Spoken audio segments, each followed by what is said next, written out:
So again, welcome. My name is Rachel Essig. I'm the Executive Director at Riverview Cemetery. Again, while we're waiting, feel free to type into the chat where you're from. And we thought it would be fun to do a little icebreaker with everybody. We have a short 3-question poll to center ourselves around the talk today. And Anna Mehrer, who's running some of the tech for us, will put the polls up for us.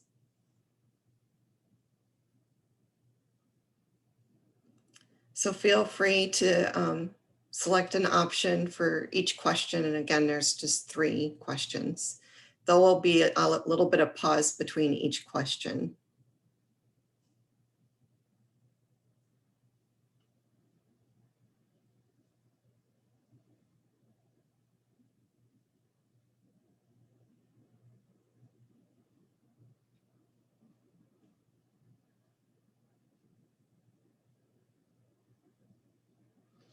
All right, so have you ever been to Riverview? It's a 50-50 split. Half of you have and half of you haven't. If you haven't, I highly encourage you to come and visit. It's a wonderful place in the city of Portland. We'll go on to the next question.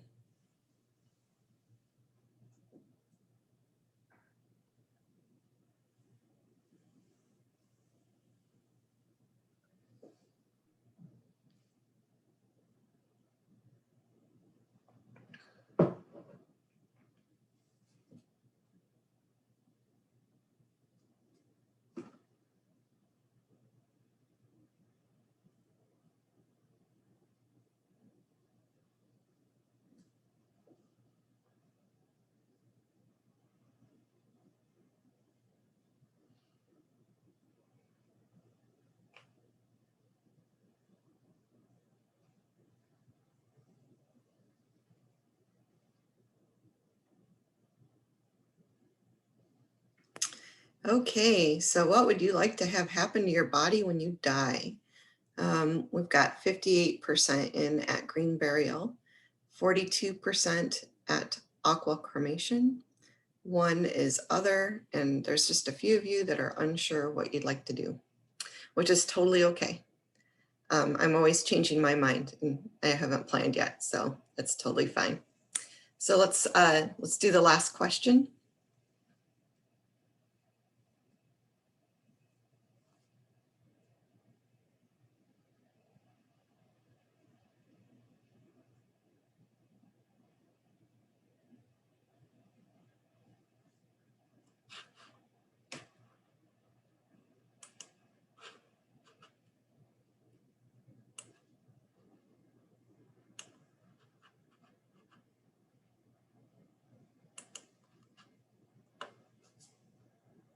For those of us just that are joining us, we're finishing up a 3-question poll, and then we'll get started soon.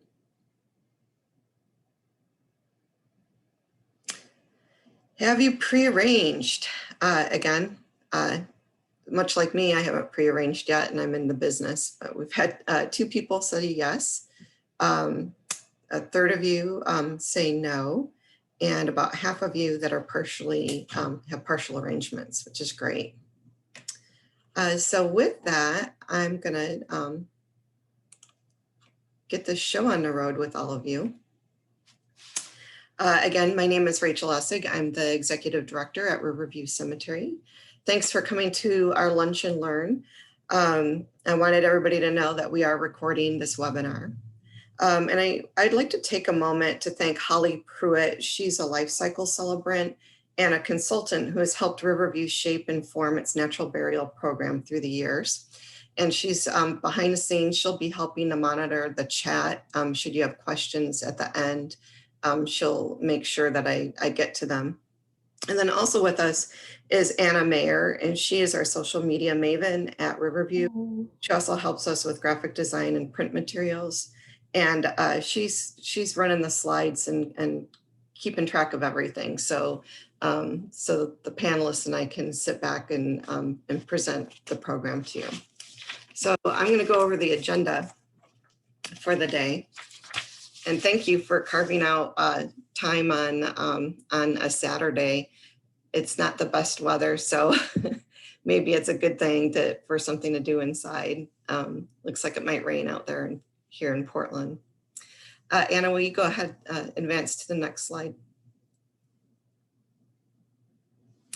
So the agenda, so I'll be starting off presenting along with Marcus Terry. Marcus Terry is our managing director of the Riverview Cemetery Funeral Home. And again, I'm the executive director at Riverview, and we're going to be talking about natural burial and aqua cremation.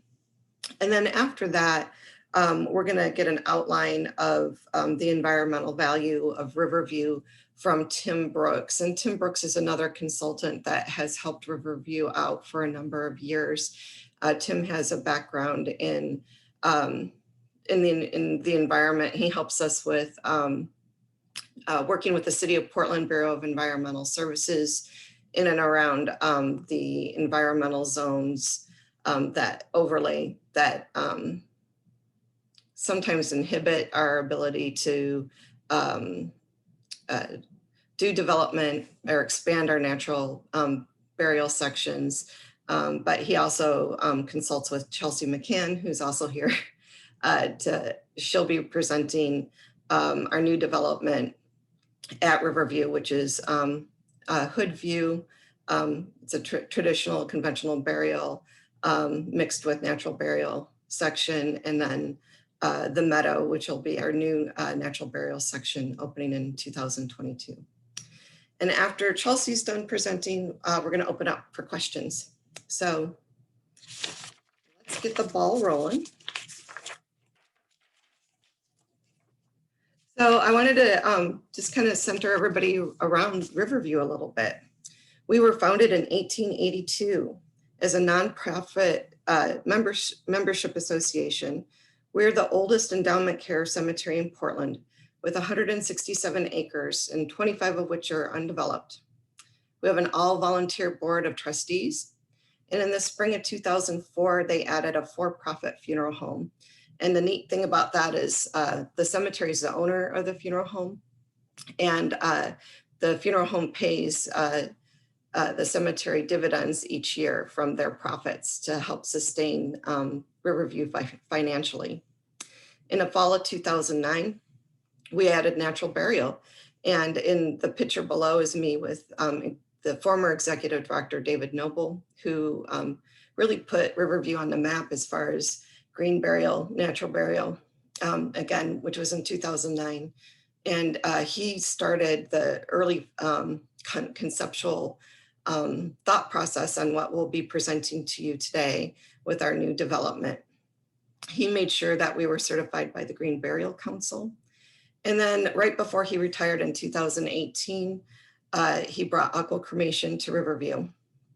I took the torch from him, and I'm finishing up that project on the new development that you'll hear about today. And in the in the fall of 2022, we are hoping to have a dedicated natural burial section. It is not, I'll keep repeating this, it is not open right now. And you'll hear more about it, and we're hoping that it'll be open in 2022. And then in the future, I had mentioned 25 undeveloped acres before. That is slated to be forested burial right here in the city of Portland. And it'll be, I think, the only cemetery within the city limits that'll have forested burial. Next slide, please. Okay, so what is natural burial? So the Green Burial Council's definition is green or natural burial is a way of caring for the dead with minimal environmental impact that aids in the conservation of natural resources, reduction of carbon emissions, protection of worker health, and the restoration and or preservation of habitat. Green burial necessitates the use of non-toxic and biodegradable materials such as caskets, shrouds, and urns.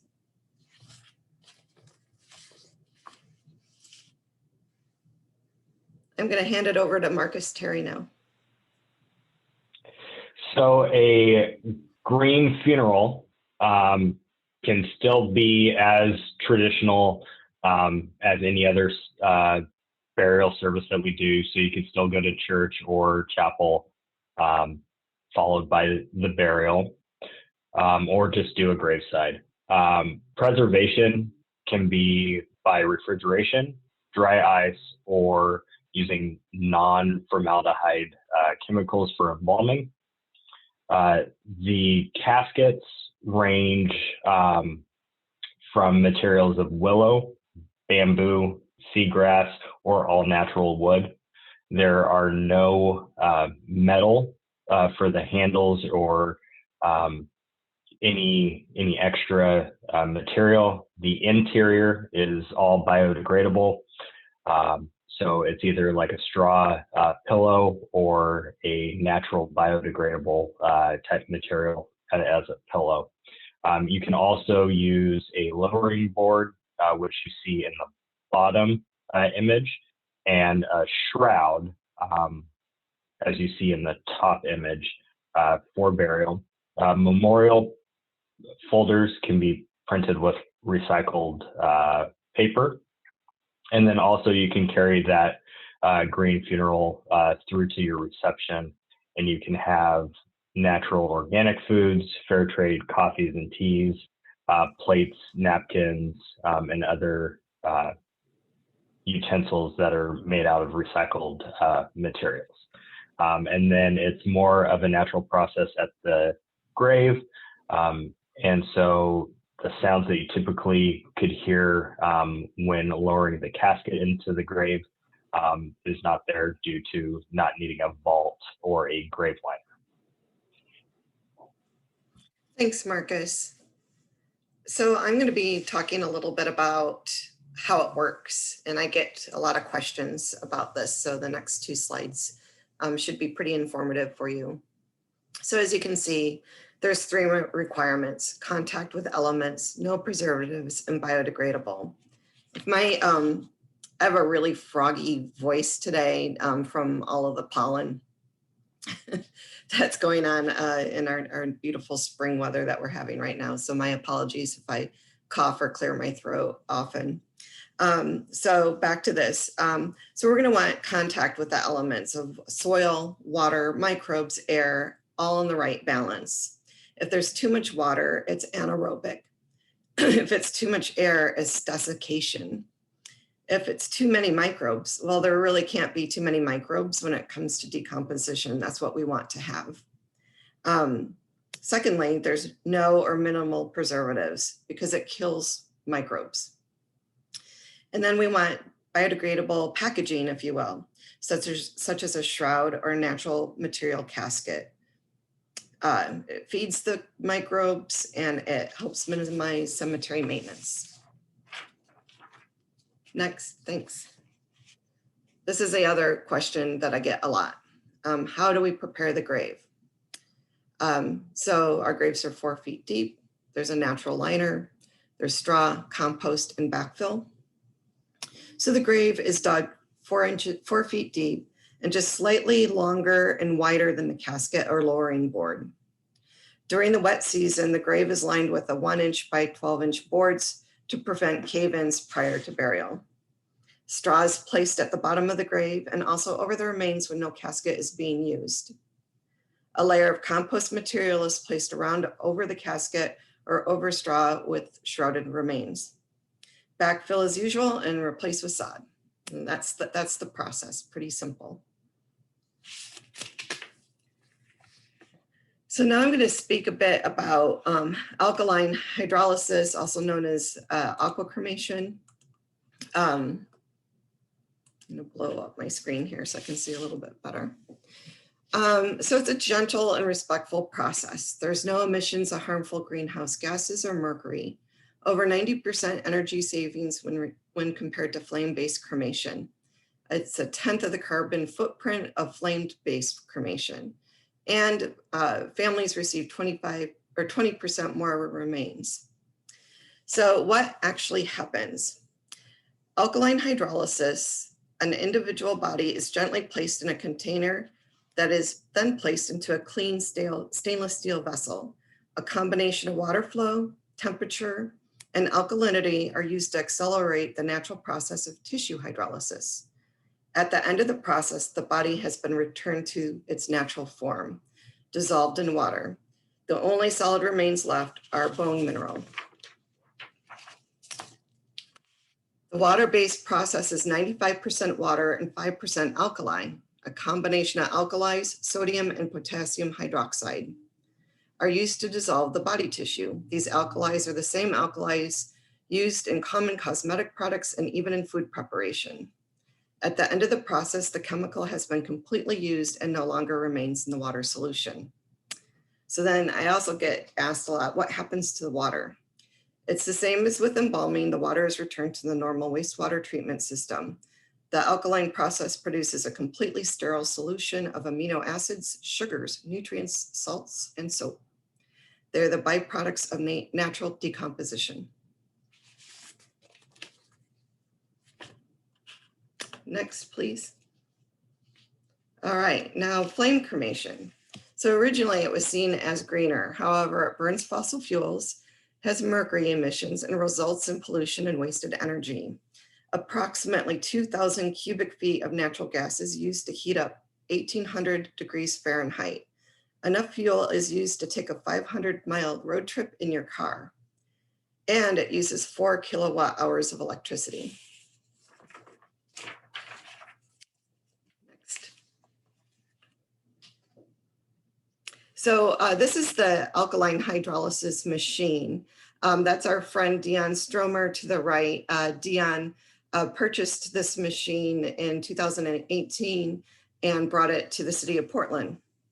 And we get a lot of questions of what it looks like. This is what it looks like. And as you can see, the body goes inside where Dion's at. Next slide. Marcus. So the image on the left of your screen is a traditional flame cremation, the inside of it. And then on the right is the inside of an alkaline hydrolysis machine. Both are at the end of the process. Flame cremation, you do have to have a container to place the body on to go inside. And there's more movement that you have to do during the process, hence why you don't see the bone fragments all in the center of the machine. To the right with the alkaline hydrolysis machine, there's no movement. Once you close the door and start the machine, that starts the process. And then once it's complete, then what you see is what's remaining. And it definitely is going to be more white and look more clean than what's on your left with the flame cremation. Next slide. And then this is what the cremated remains look like, both with flame cremation and aqua cremation.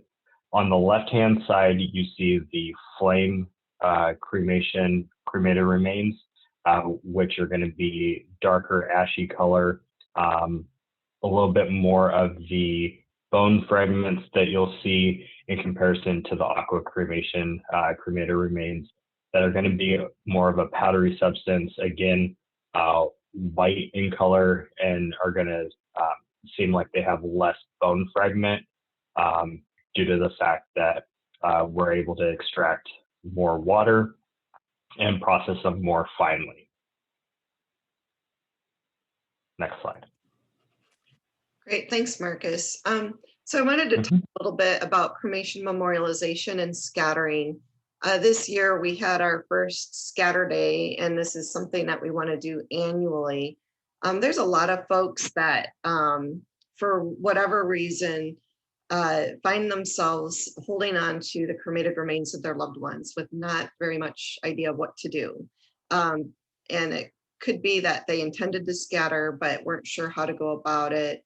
Couldn't pull a trigger to get it done.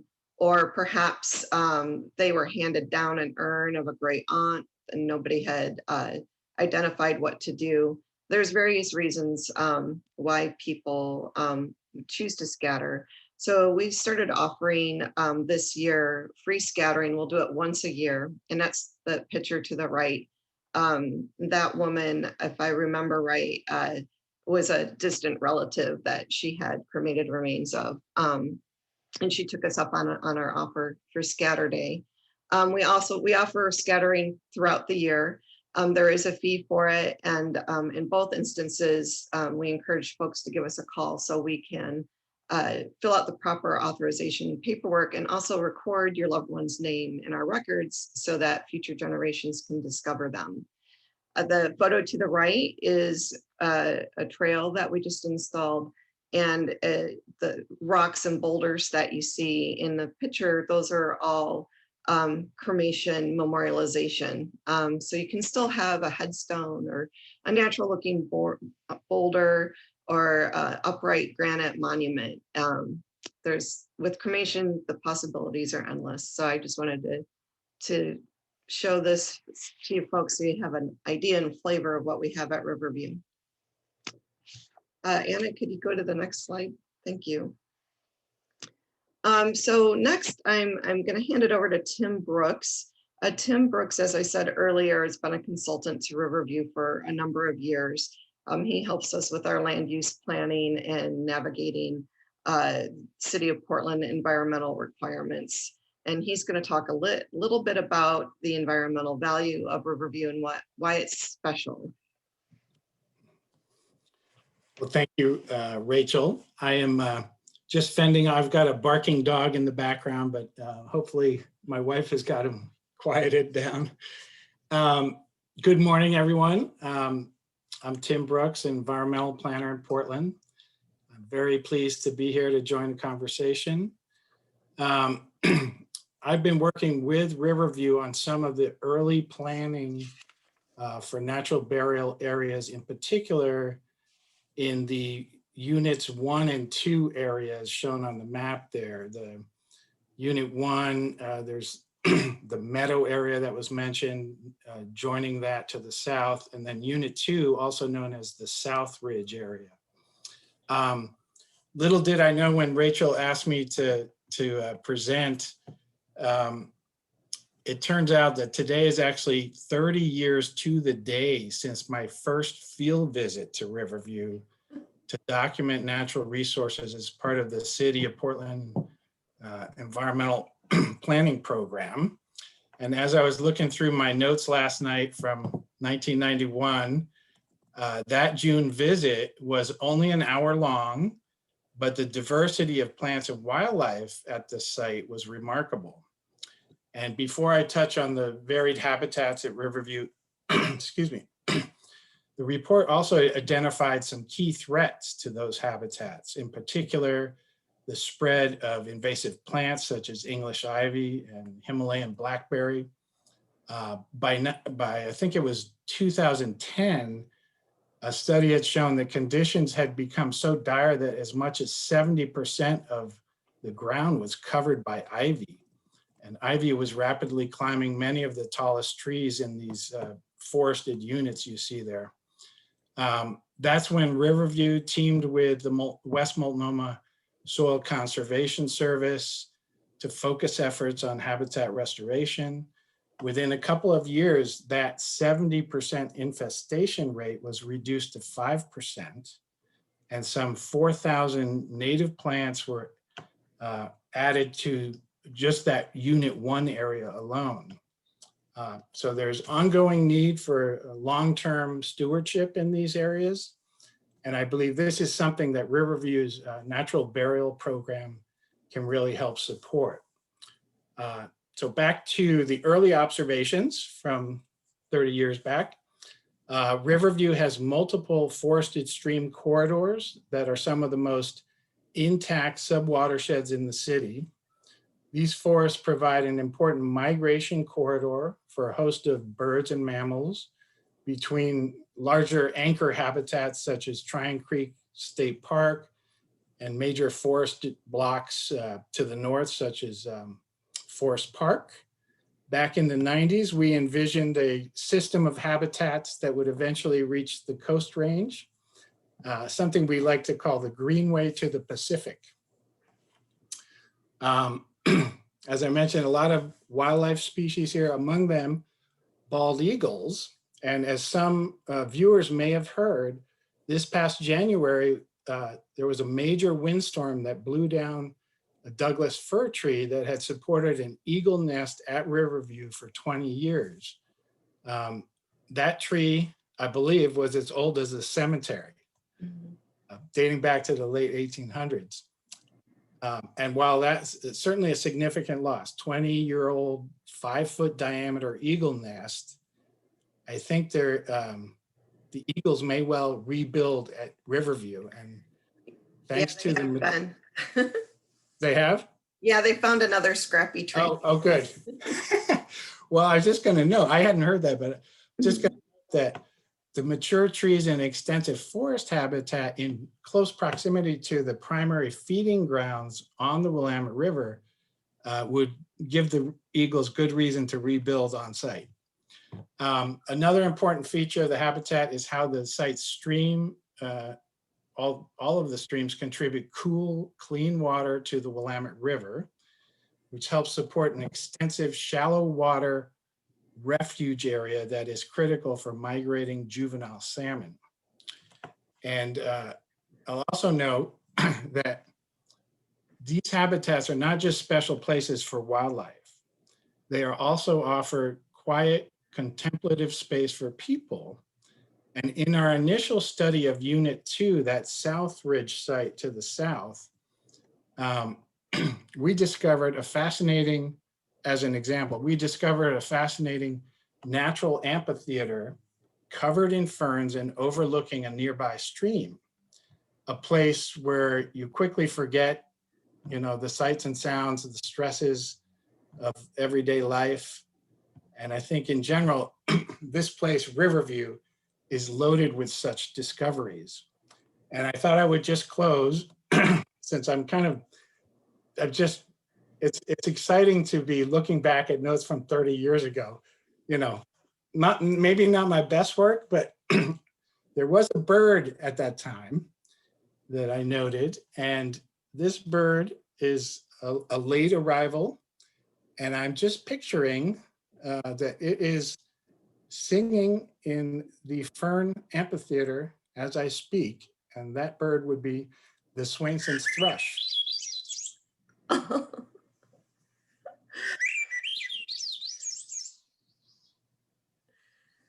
That's great, Tim. Thank you.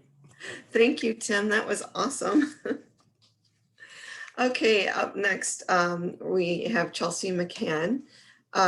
Chelsea is the managing principal at Walker Macy. They're a landscape architect design firm here in Portland, Oregon. We retained Walker Macy last year to really jumpstart our project. And right now we broke ground on June 1st for phase 1, which isn't very sexy. It's just installing some French drains and some access pathways, which she'll talk a little bit about. Chelsea is just a wonderful person, and we're really glad that we brought her on. And I will hand it over to her to talk about the design. Thank you, Rachel. And thank you, Tim, for the Swainson's thrush. That actually brought me much joy here, sitting here listening to this. So we're going to focus a little bit on the design concept for particularly the natural burial area. So as Rachel said, we were brought on about a year ago with the challenge of starting to take this idea of the natural burial area and kind of bring it into the design world, create a real design for it that ultimately we can get constructed so that we can bring this portion of the cemetery online. So the site itself, as you saw, as you can see here, is in sort of the southeast portion of the site. It is between 2 creeks. So there's one of those areas that Tim was talking about is immediately on the north side of the site and kind of creates that northern boundary. So it's a really nice space, has views out over toward the river and this lovely natural sort of finger of open space on that north side that starts to stretch in and bring a lot of native trees, particularly up onto the site. So if we can move forward one slide. So this is a little bit of a zoom in so you can see it a bit better. This area, and mostly in the blues and greens, is the area that we're talking about. The portion that we're not going to spend a lot of time on today is the portion to the south, which is the conventional burial. As Rachel said earlier, that area does allow for both natural and conventional burial. But the area to the north in green is natural burial only. And that's the part that I really want to focus on today. The two portions will be separated by a sort of access pathway that kind of creates an east-west running boundary between the two zones, but you can move freely from one area to the other. We move forward a little bit. Thank you.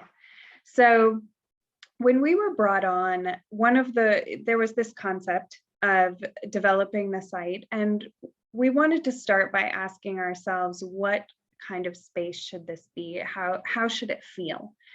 And we all, I grew up in Portland. Riverview is a really special place within the city. And while not everyone has been there yet, for those who have or will be going, it is absolutely stunning. Riverview, particularly the older part of the cemetery, have a very park-like setting to them. They're just rolling kind of grassy hills with big, beautiful canopy trees have been planted, and a lot of just gorgeous stonework. So you can see the kind of collection of photos over on the left-hand side of the screen are showing some of those details and those qualities and those materials that are indicative of Riverview Cemetery. So we wanted to draw some inspiration from that because we want this expansion to feel like it's part of that cemetery. And we think there's some really beautiful, wonderful character in the older portions particularly. We also wanted to make sure that it felt like it was of the Pacific Northwest. There's a reason that people might want to be buried here. And so we wanted to make sure we drew from those natural, beautiful qualities that we see in the Willamette Valley and really use those through the natural burial area. So some of these other photos on the right-hand side were images that we had pulled that are just inspirational to us. Some are from our projects, or just photos of landscapes that we just kind of like the character and the design of, that we wanted to use as our inspiration. Next slide, please. So this is a plan view of what those areas are going to look like. So as we said, the southern portion is that what we call the conventional burial area, but that north portion is where we move into the natural burial. So in there are a number of existing trees, some of which are extensions of the natural and native vegetation around the stream that are just extending up onto the site. Some will probably add a few more to make sure we create that wooded effect.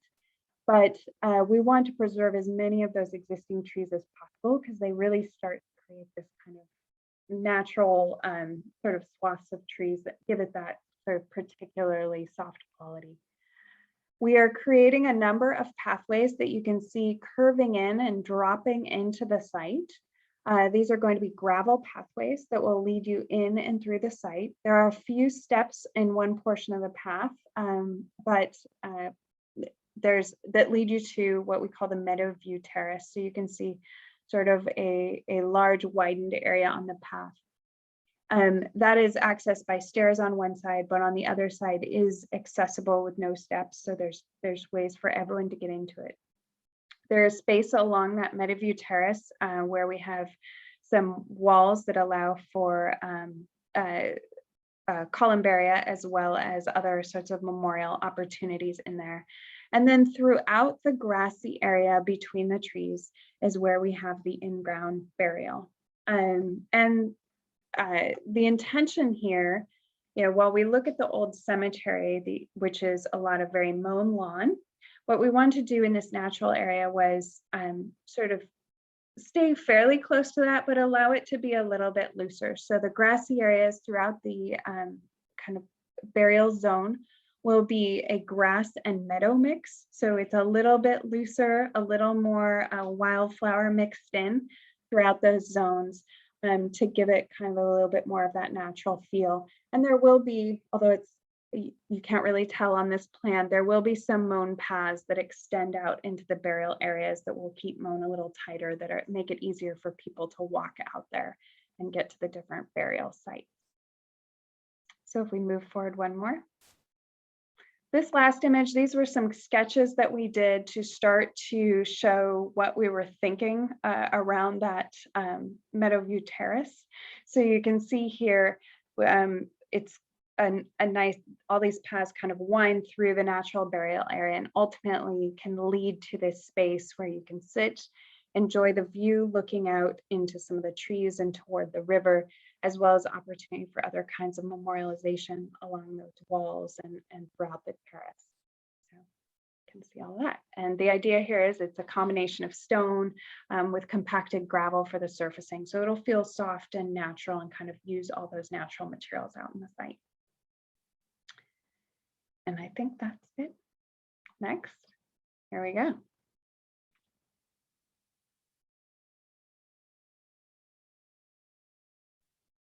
Rachel, you're on mute. Too much to track.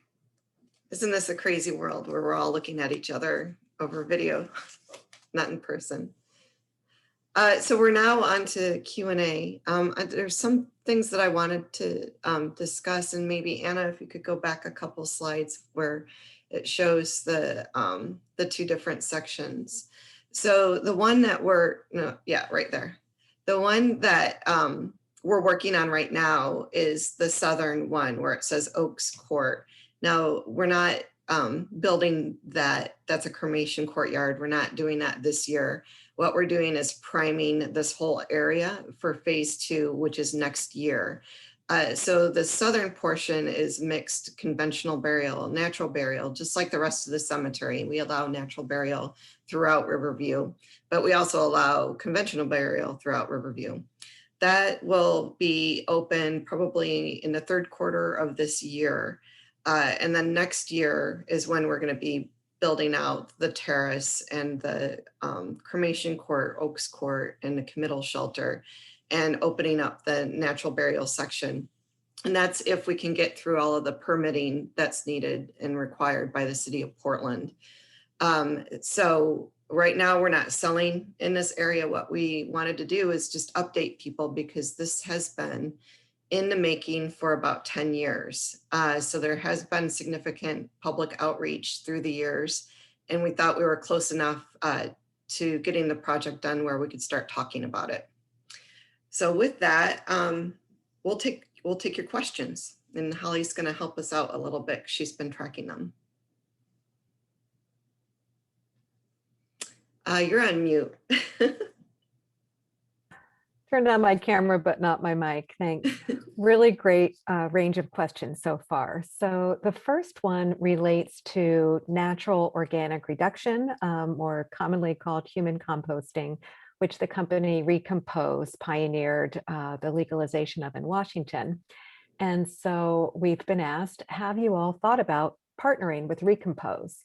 They just got the go-ahead from the Oregon legislature. It could dovetail nicely with the forested burial plan and related conservation efforts. You know, I haven't really gotten that far. I have, as much as I can, pop into anything related to Recompose or natural organic reduction to learn more. We are following it. A facility like that would take up a lot of space. So we wouldn't necessarily have it at Riverview because we lack space. As big as our cemetery is, a lot of our available land are canyons. So we wouldn't be able to develop something that large, but it is something that I'm watching in the industry. I happen to sit on the board of the Cemetery Association of Oregon. We didn't oppose the bill that went through the House and the Senate this year. We supported it. And again, it's just something that we're keeping an eye on. But our main focus is opening up the meadow and then working on some other parcels of land that we have to develop so we can keep Riverview alive and thriving with inventory for the public.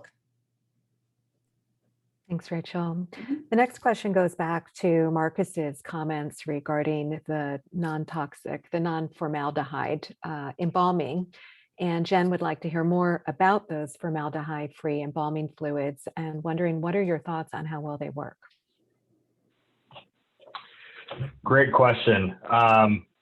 So there's 3 companies that make fluid.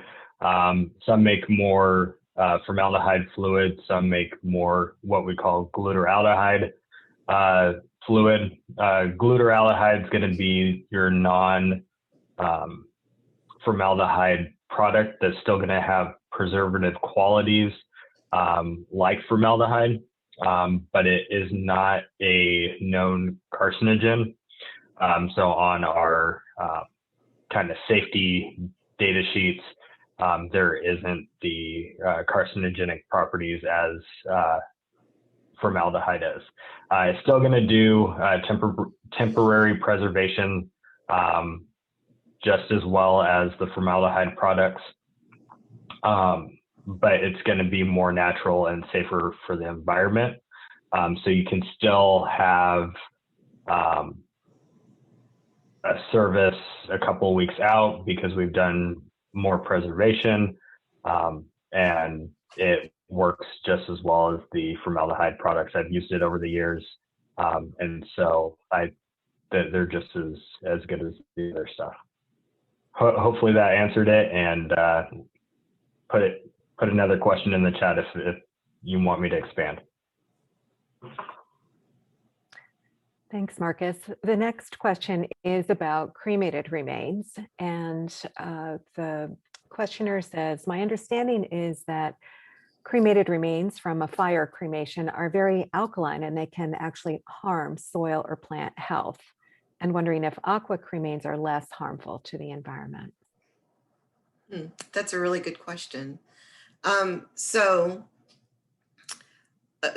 when flame-based cremated remains are scattered on top of the earth, and when it rains, so let's say we scatter on top of the earth and don't mix it with soil, we just scatter right onto maybe some grass or out in a meadow or along a trail.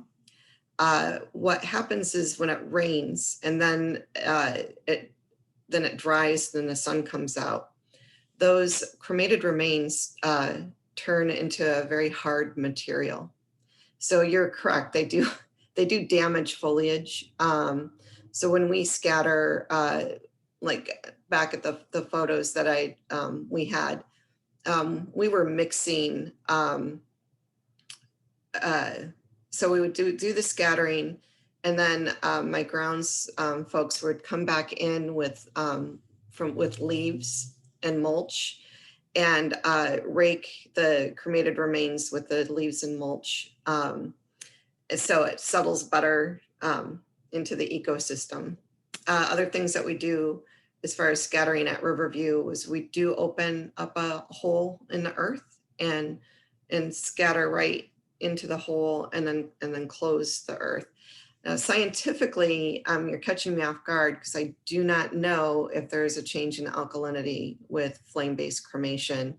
And if anybody here on this happens to know that answer to that question, I'd be curious too.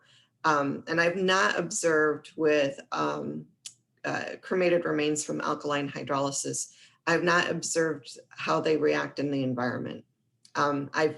I've seen them, I've touched them. It's like powdered sugar, where flame-based cremation it's like reaching into, let's say, a campfire that's been put out for several days. It's kind of crusty, chalky feeling.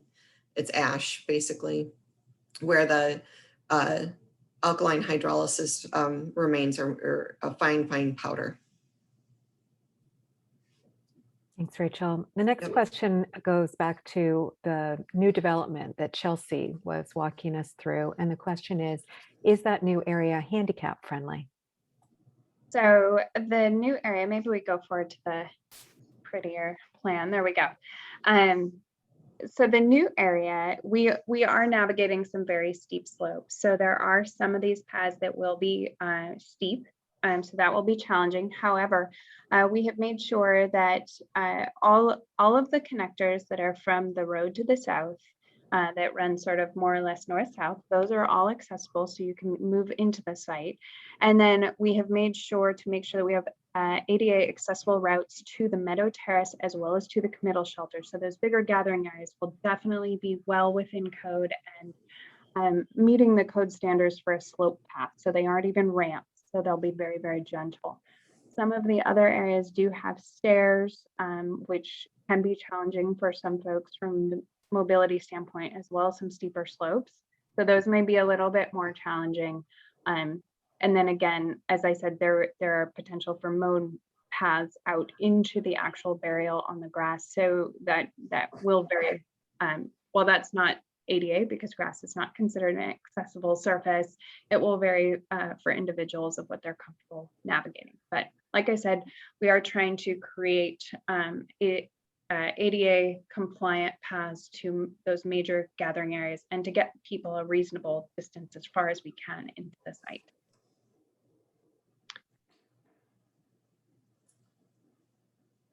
Great, thank you. So Gretchen, who had said she was signing on with other members of PDX Commons, a co-housing community on the east side of Portland, is curious whether one needs to pre-arrange a natural burial, and if so, how? That's a great question. You can pre-arrange natural burial with us now, not for this site, because we're not licensed to sell pre-construction, and it's something that the state regulates pretty closely. And because we're unsure of several factors of when we'll open this, I've chosen not to pursue that license to sell pre-construction. However, you can pre-arrange for cremation, you can pre-arrange for natural burial, you can pre-arrange for conventional burial, cremation, memorialization, the whole thing, natural funeral. And I see that Holly put in the chat the link to our planning guide. You're more than welcome to go onto our website, fill that out and send it in. You'll likely hear from me. There's a few of us that monitor the web inquiries, and what we do is put you in touch with one of our family service folks that are licensed to sell pre-arrangements. Our industry is very highly regulated, so you need special licenses to do certain things. For instance, like Marcus is a licensed funeral director and embalmer. He also happens to hold a pre-arrangement license, so if he wanted to sell a pre-arrangement, he could, although we have a team of people that do that for us, and they're all wonderful individuals that work on my team. Thanks, Rachel. So Heather has posed a question about the plantings, and also, Rachel, Heather has put a response from her perspective about the cremated remains question. But first, to get to the plantings, I assume the wildflower mix and other plantings will be native to the Riverview and Portland ecosystems. Wanting to confirm that. Yes, so thank you. That's a great question. So we are still in the process of developing the design for this, but in terms of our conceptual plant palette that we have out here, we are focusing on mostly natives with a few plant species where we are looking at varieties of native plants, just based on appropriateness. But the intent is to kind of stick with that because of, in part because of our proximity to the creek. We want to make sure that we aren't introducing plant material that isn't appropriate right adjacent to that natural burial area. Also because we are trying to maintain this feeling that this is in the Pacific Northwest and part of the Willamette Valley. So we want that plant material is very indicative and creates that feel. And then of course we want to just create spaces that will be healthy, will thrive, provide habitat for some of our pollinators and other smaller species that might be coming through here. So we will be looking at that both for the seed mix in the meadow, but also for any shrub plantings that are and tree plantings that are happening out here. Thanks, Chelsea. Rachel, Susan has asked a question about Aqua Cremation. They live in McMinnville and would like Aqua Cremation and are wondering, would we go through a local funeral home or would we work through you? Transportation has us in a quandary, she says. That's actually a great question for Marcus as he manages our funeral home. Marcus? Yeah, thanks, Susan. This comes up quite a bit. We do help families from Salem area, McMinnville, all throughout. It's just a little extra for transportation in addition to our normal transportation for bringing someone into our care. So it is 100%. We can do that. There's no issue. It happens all the time. We recently just had someone that passed away on the coast that they called us and we brought them into our care for services. So you can definitely call us and we can set that up. You can also pre-arrange it and get that taken care of. Thanks, Marcus. Let's do a follow-up question from Gretchen about the same process, and then we'll go to Steve's question. Gretchen is wondering how the cost might differ between flame and aqua cremation. So our direct cremation is $18.95, and then our same direct with no formal services on the aqua side is $23.95. So it's about $500 difference. And there's a new technology to it, as well as the fact that there's limited machines that are available, and it's at its infancy. So over time, that may equal out, but it's not a huge difference in the grand scheme of things. Yeah, the difference between a flame cremation unit and an alkaline hydrolysis unit, alkaline hydrolysis machines are about 5 times the cost of flame cremation to purchase. And also they're very difficult to get because this is taken off all over the United States. And there's just a handful of companies that make them. And they currently have a backlog. They can't keep up with manufacturing the machines fast enough. And we've been looking at whether or not we want to buy our own unit. What we do is very similar to other funeral homes in the Portland metropolitan area. And we contract that service out to a central location that owns the machine. Great.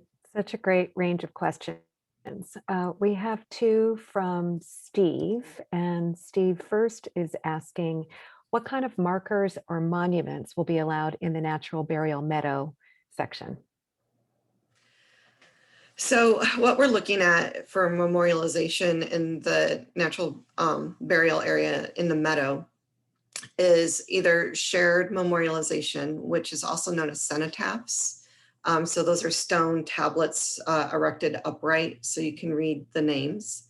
And there'll just be very few with direct memorialization over the grave. And if there are, they'll be more like boulders or something naturalistic looking. Because it is a meadow, it's not necessarily that you could walk right up and see the headstone because the wildflowers will probably be about knee high. So it'll be a mix of shared memorialization or memorialization off to the side. So not directly above the head of the grave, but more off to the side, indicating the memorial for the folks that are there. As far as keeping track of where everybody is, the meadow is much like the rest of the cemetery, and the graves are plotted on a grid. And I always tell people cemeteries are like neighborhoods. So we have blocks and we have lots, and inside the lots are people. And it's the same concept here, but on a very micro scale. Our normal lots are about 10 feet long and about 3.5 feet wide. Just to put it in perspective. And you can kind of make it out in the image in front of us. You can see little tiny graves. Thanks, Rachel. Steve has also asked for more info about the future forested area. Okay, so that area is pretty complicated. And I think Tim can speak the best about it and why it's complicated.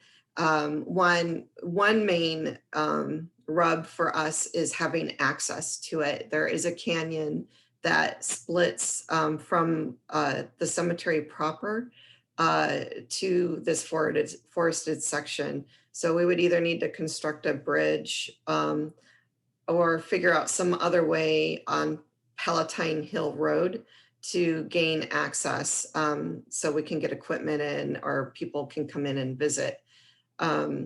Tim, do you want to talk a little bit about the constraints on the 25 acres?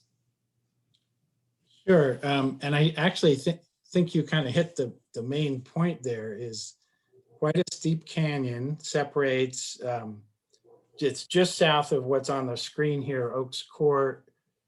The canyon drops off very steeply.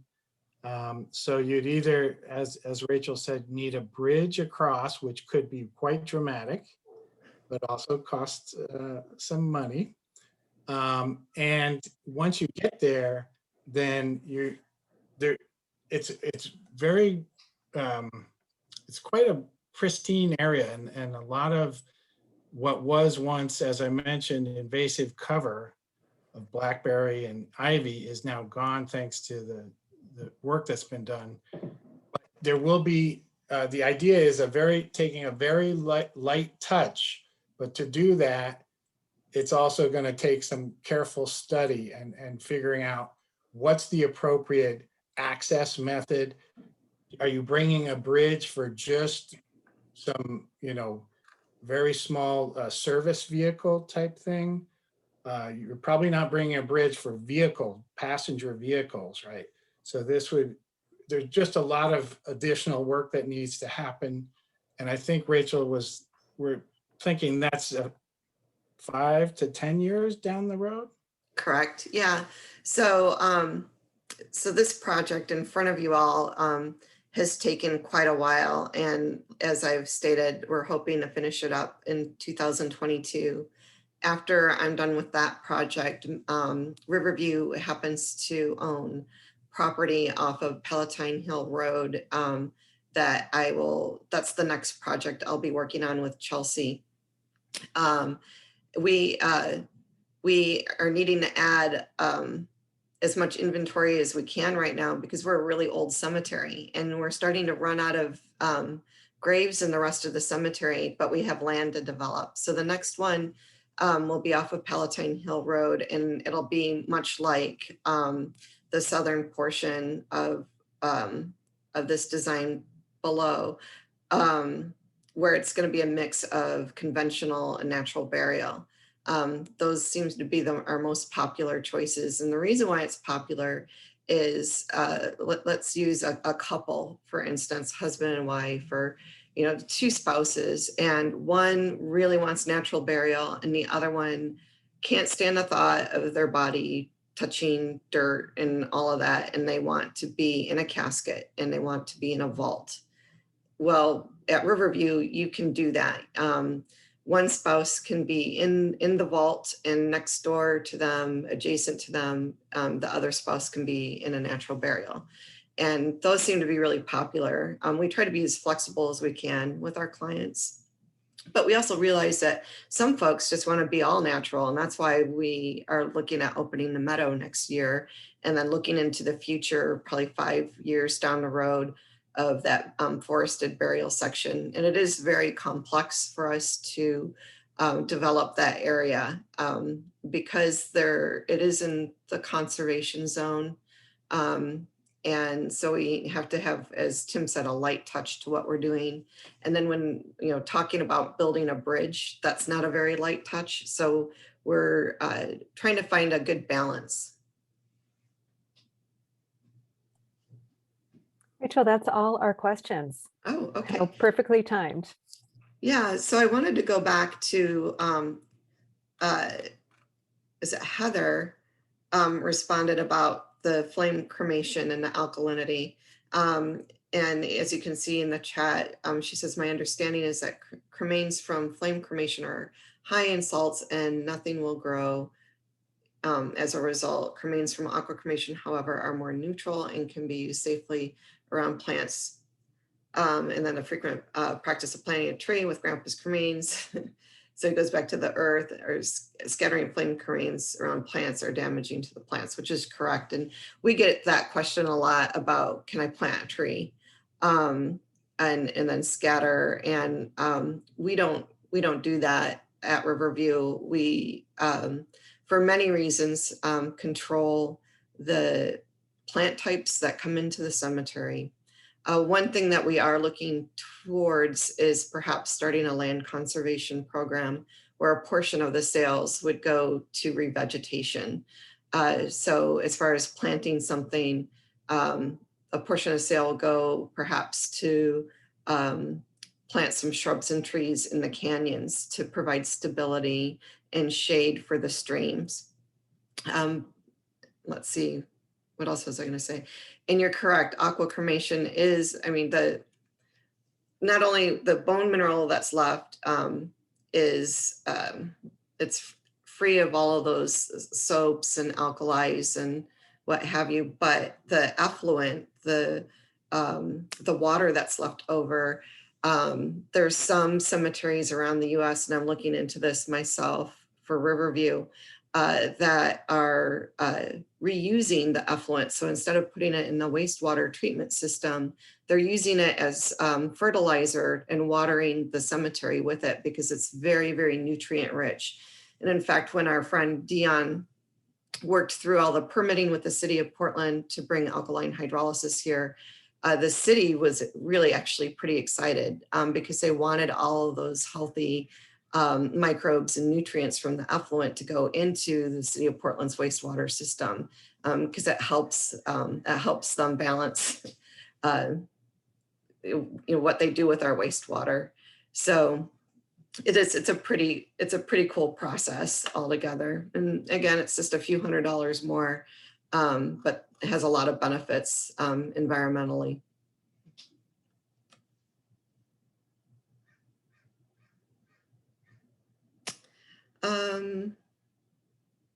What else do we have? Anything else? No? Well, thank you everyone for coming. We're just a little bit past the hour. I'll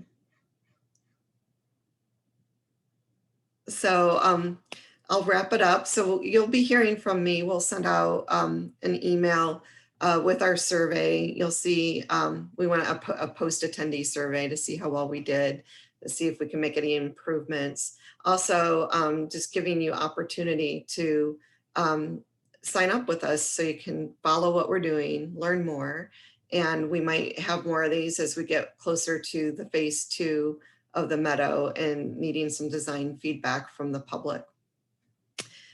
So in the chat, you'll see that Anna's putting in there our Facebook page and our Instagram page. Those are good ways to follow what we're doing, but also you can contact us on our website and we'll put you on our email list so you can get our newsletters. So I wanted to thank Chelsea and Tim and Marcus for helping present today. And I want to thank Holly and Anna for keeping us organized and well tracked for us. And thank you everyone to carve out time on a Saturday to join us and learn a little bit more about what's happening at Riverview. So thank you, everyone. We'll close it up. Thank you. Bye. Take care. Thank you.